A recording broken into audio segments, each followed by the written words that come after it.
Yeah, it was about 4 months, 4 or 5 months, transitioning to a new leadership team, um, and then I hired a coach who's just been absolutely life changing for me, and to really figure out what is it that I can do, what's the work that I do that is just inspiring. Mhm. At the end of the day, I'm full of energy rather than just being Yeah. toast. So it took me about a year working with a coach to really say, hey, I'm not going to run a business anymore. Now, of course, this could happen down the road, right? I could go back to doing it, but I'm not going to do that right now. Um, so it takes some vulnerability to say, hey, I'm not going to do this. Like giving that up, first to think it, then to say it, work through it. So that was about a year. And in the meantime, I was working with another company, helping them do some, buy a company for the first time, get some structure, who's now a client of mine. Yeah. When you say coach, are you talking about like a life coach, business coach? Like, what? How did you find that person, and then what are you focusing on with that person? Yeah, it's always hard to find the right word. I say personal, professional coach. I would say life coach is like Yeah. kind of like, all right, they're helping you like post better pictures on Instagram. Yeah, I don't like the word life coach. I don't know why, but It's just been overdone. Yeah. Yeah, and so I went in with the intent of wanting to figure out professionally what is it that is going to give me life. What I found is that I had to get really vulnerable from a personal perspective. Yeah. And so it truly became really, really personal.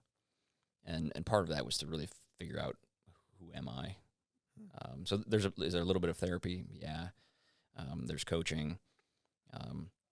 We went through, of course, like the typical like DISC, and we went through Strengths Finder to really figure out, what comes out in certain situations for me. I mean, to be honest, I talk about my wife and our relationship as well. Yeah. With her, because if you're not good out in the other realms of your life, you can't be at your peak professional performance. Yeah. And so we talk a lot about that.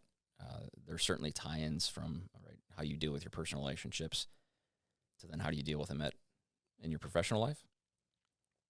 So I'm not sure if I answered that, but personal, professional. Yeah. So how did you find this person? Yeah, actually through our EOS implementer. Okay. Yeah, they share an office, and when I told our implementer that I was thinking about moving on, she gave me the recommendation, and so now, whenever I tell my story, I'm usually pouring out my soul about this life-changing coaching, and now I try to pass everybody I can to her.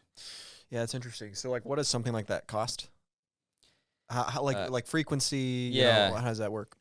Oh man, there are a lot of different models for this, but let's say anywhere between $250 an hour to $750 an hour, and the frequency is weekly or monthly. I'm at monthly at this point. Yeah. So we meet for about an hour and a half every month.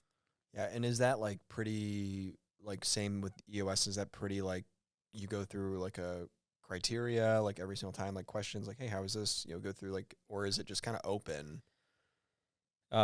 Yeah. So for me, it's definitely open. I usually, a week before we're meeting, I'm thinking through. She usually kind of pings me and says, hey, make sure you're thinking about what it is. I journal quite a bit, so I usually have those things kind of on top of my mind.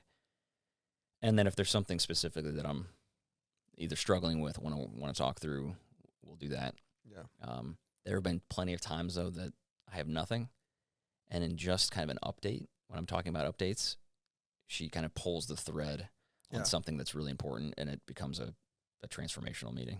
So what makes some, okay, because like ultimately there's like we talk about things that are like overdone. Like when someone says I'm a consultant, I'm like, right, you've never owned a business before. It's like someone who likes giving people advice.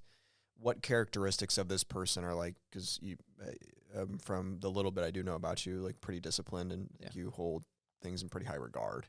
What characteristics does this person have that'd be like, oh, this is like what you need to find in like characteristics, stuff like that? Yeah. Number one is probably that they're not giving you advice. right? Interesting. Right. So you want somebody that when you're talking to them, you feel like the most important person in the world. Like it should be somebody that you've never had somebody listen as deeply as that person to you. And so you can feel that, and then they end up just pulling out what you're saying. They hear things perhaps differently than you hear them, and pull out some really important things. So not giving advice is really important, right? Because my coach actually told me this in one of our sessions. Look, it was actually related to how I manage people and how I work with folks. She said, look, I don't come in here every day and you tell me your problems and I just give you all the answers.